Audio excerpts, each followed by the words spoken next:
company would sponsor technical conferences. Technical conferences would be attended to by thousands of people. These conferences typically were in Las Vegas. That's where kind of everybody would gather, and we'd spend the day in technical sessions, hour after hour after hour. But at night there'd be entertainment events, and we would typically, it would be an IBM conference, and IBM would bring in a big name entertainer, names that people would recognize. And so we would do this year after year, and we got to the point where we'd done it enough where I would be the one on stage introducing the band that was coming on, welcoming everybody and introducing them to the band. And then, thought, how cool would it be if I stood up on stage and played the guitar, gave the guitar away to someone in the audience, and then introduced the band? Like, that would be a really fun thing to do, a really good way to connect with the audience in a different way than through the technical sessions during the day. And eventually, after multiple years of asking to do this, the production company said, all right, we'll let you do it. We'll give it a shot. And so I was able to stand up on stage at, a big arena in front of 10,000 people and play something that I wrote on the guitar, maybe a 3 to 5 minute guitar riff.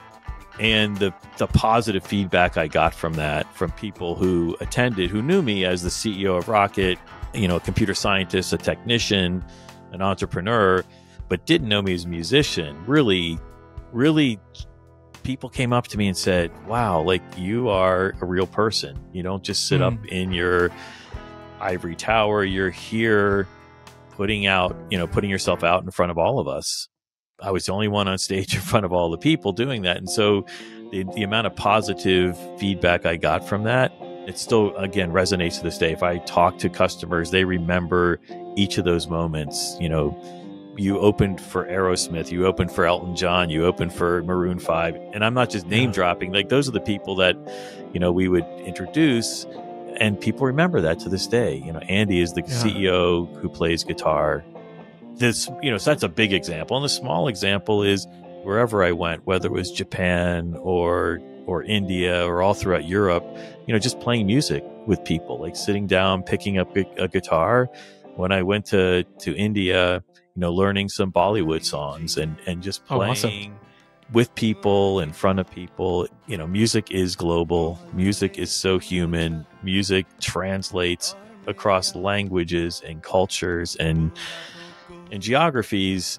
And so if I was a sculptor, maybe I'd sculpt with people. If I was a painter, I'd paint, but I'm a musician. And so I play music with people, and it really breaks down so many barriers and builds up all this connective tissue. That's amazing. Yeah.